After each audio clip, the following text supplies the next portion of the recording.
زیارت کی ہے ہاتھ کو چومتا ہوں. دیکھیے عجیب و غریب فلسفہ دے رہے ہیں ہمارے ساتھ. سارا سی چیز ہے. کہا کہ میں نے خداوند متعال کے دست الہی کی زیارت کی ہے اس کے بعد ہاتھ کو چومتا ہوں. ایک اور مقام پہ ظاہر معصوم سے مفہوم یہ لیا گیا ہے. یہاں تک کہا گیا کہ صلاۃ رحمت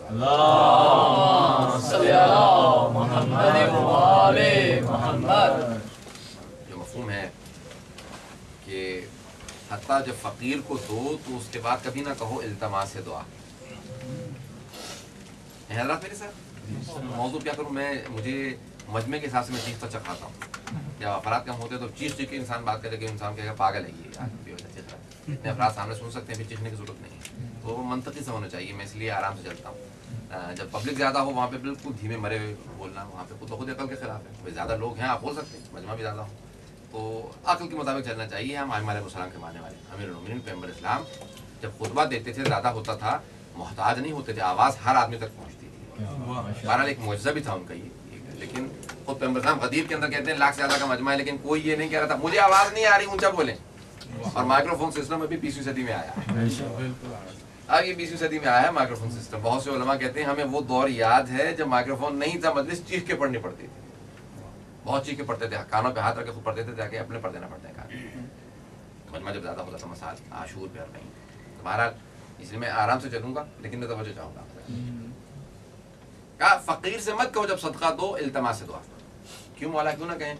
کہا کیونکہ نیت کا خالص ہونا, اگر صدقہ قربتاً اللہ دے رہے ہو تو پھر خدا سے کہو. اگر تم نے فقیر سے کہہ دیا کہ دعا کر دینا تو تم نے یہ پیسہ دعا کے عوض دیا ہے. نہیں حضرات, جب انسان کسی چیز کے عوض میں کوئی دیتا ہے تو اس کا ثواب کم ہو جاتا ہے. جب خداوند متعال ہو گئے پروردگارا میں نے یہ کام صرف تیرے لیے کیا ہے, یہ درجہ حقیقتاً کس کا ہے؟ یا ائمہ علیہ السلام کا. جب جناب سیدہ سلام علیہ قرآن کی آیت ہے سورہ دہر کے اندر سورہ العطا میں کہ انما نطعمکم لوجہ اللہ لا نرید منکم جزاء ولا شکورا.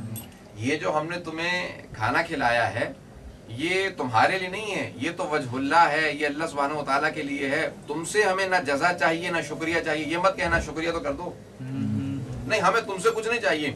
جس کے لیے یہ کام دیا ہے دیکھیے بعض اوقات انسان ایسے سے بھی اصحاب ملیں گے, صحابہ رسول آپ کو ملیں گے جنہوں نے نہ جانے کتنا کتنا سونا زکوٰۃ میں دیا تھا. نہیں حضرات, کتنا کتنا غلاموں کو آزاد کیا, کتنے نے کام کیا. ایک آیت نہیں ملتی. اہل بیت علیہ السلام نے سادہ سی جو کی روٹیاں جو کہ تھوڑا سا اس کے اندر آٹا گندم ملا ہوا تھا, جو کی روٹیاں خالص گندم کی بھی نہیں تھی, سخت روٹیاں راہ خدا میں دی. خداوند متعال نے کہا یہ روٹیاں دینا سورہ کے نزول کا باعث بنے. یہ قبولیت کا درجہ ایسا پایا ہے کہ وہ جو کی گندم سے ملی ہوئی روٹی اتنا مقام کہ اس سے باقاعدہ سورہ نازل ہو, پورا سورہ دہر نازل ہو رہا ہے. کہ نہیں ہے بیت جو کام خدا کے لیے انجام دیا جاتا ہے اس سے کچھ قبولیت کا درجہ اور جو انسان. ہمارے مرحومین بعض اوقات یہاں تک ملتا ہے روایات میں کہ اگر آپ اپنے مرحومین کے لیے جو کام انجام دینا قرآن پڑھتے ہیں, یہاں تک کہ پیغمبر صاحب کی حدیث سے پہلے کہ میں اس مقام کو بیان کروں, صلی اللہ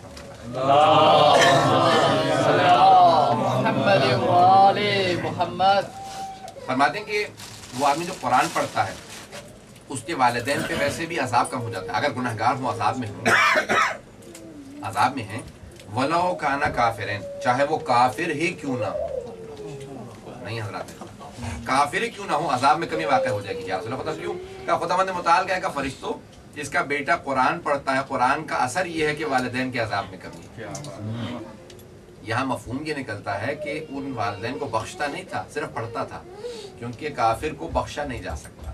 قرآن پڑھنے کے بعد ثواب کافر کو نہیں دیا جا سکتا, صرف ایمان شرط ہے, ایمان کو دے سکتے ہیں. جب تک کہ ایمان نہ ہو تب تک اس کو ثواب نہیں دیا جا سکتا. اس کے لیے نہ نماز پڑھ سکتے ہیں, نہ اس کے لیے قرآن پڑھ سکتے ہیں, نہ فاتحہ پڑھ سکتے ہیں.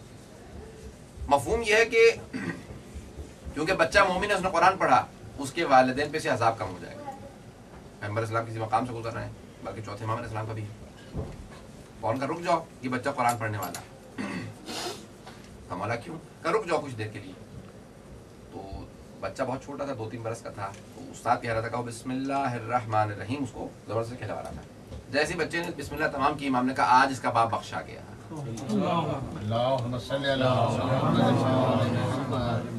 کہا کیوں مولا کیوں بخشا گیا؟ کہا اس کا باپ بہت گنہگار تھا لیکن اس کو اپنی موت کا اندازہ ہو گیا تھا، میں مرنے والا ہوں، بیمار تھا. اپنی زوجہ سے کہا کہ جب میرا بچہ بولنا سیکھے تو اسے قرآن سکھا دینا. آج جیسے ہی اس کے بچے نے پڑھا بسم اللہ الرحمن الرحیم تو خداوند متعال نے کہا کہ فرشتوں اس کے باپ کو بخش دو کیونکہ اس کا یتیم بیٹا مجھے زمین پہ بیٹھ کے رحمان و رحیم کہتا ہے.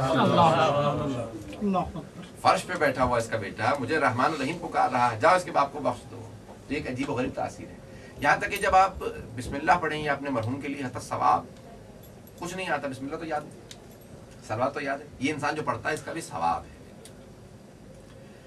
یہاں تک کہ شیخ عباس کو میں نے لکھا ہے کہ ایک مشہد کا گورنر تھا جو بہت ظالم تھا. مشہد میں اکثر لوگ ایمان والے تھے، اہل ایمان تھے، مومنین تھے. وہ بہت سخت ظلم کرتا تھا، بہت ظلم کرتا تھا.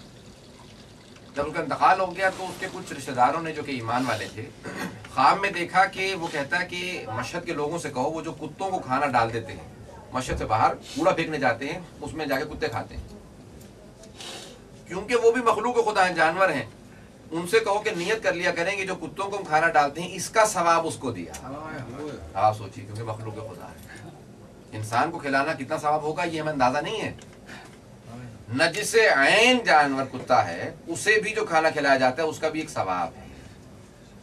کتنی روایات ہمارے یہاں ملتی ہیں کہ ایک آدمی عباس کو میں نے لکھا کہ ایک آدمی جنگل میں کھانا کھا رہا بیٹھا ہوا، نزدیک آیا کہیں سے جنگلی کتا تھا، بیٹھ گیا، بار بار دیکھتا ہے بھوکوں کچھ دے، اس نے سارا کھانا کھایا چلا گیا. تو ایک جو راستے میں آتے ہیں ڈھابے وغیرہ جو کس طرح سے کھانا پرانے زمانے میں ہوتا تھا تو یہ ریسٹورینٹ وغیرہ کا نظام آ گیا، وہ وہیں پہ بیٹھا کھانا کھا رہا تھا تو کھایا چلا جا رہا، کھایا چلا. کہا بھائی کیا بات ہے تمہارا پیٹ نہیں بھرتا؟ کہ مجھے بد دعا دی. کہا کس نے؟ کہا کتے نے. کہا کیسے؟ کتا کیسے بد دعا دے سکتا؟ کہا جنگل میں کتا بیٹھا کھانا کھا رہا تھا، میرا پیٹ نہیں بھرتا. وہ بیٹھا ہوا تھا، میں کھانا کھا رہا تھا، اس نے میری طرف دیکھا، میں نے اسے کچھ دیا نہیں. جب میں اٹھا تو اس نے ایک مرتبہ آسمان کی طرف اپنے چہرے کو بلند کیا اور کچھ ایک مرتبہ گڑ گڑانا شروع کیا. مجھے کچھ سمجھ میں نہیں آیا کیا کہہ رہا ہے. جب وہ چلا گیا اس دن سے لے کے آج تک کبھی میرا پیٹ نہیں بھرتا، مجھے محسوس ہوتا ہے کہ کوئی کمی رہ گئی ہے.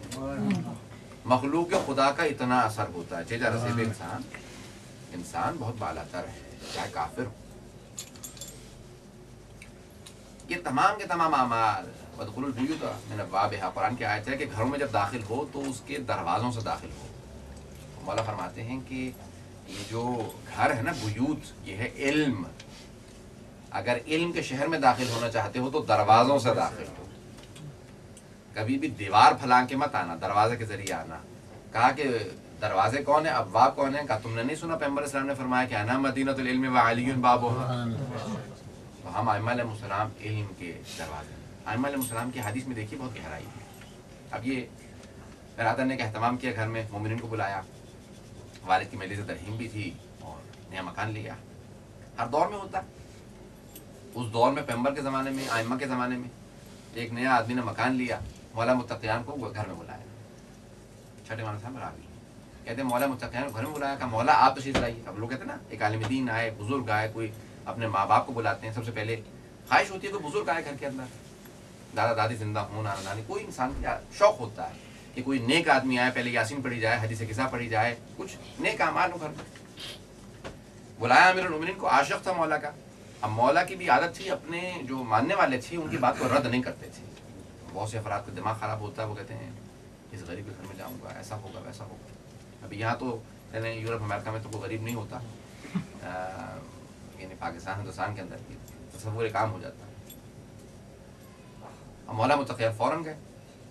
اب اس کی ایک اشتیاق، ایک شوق کہ مولا میرے گھر میں آئے ہیں. کہا مولا ہر گھر کے جو حجرے میں، ہر کمرے میں جائیے، آپ کے قدم چلے جائیں گے تو وہاں رحمت چلی جائے گی. دیکھیے ایک عجیب و غریب محبت کا اظہار،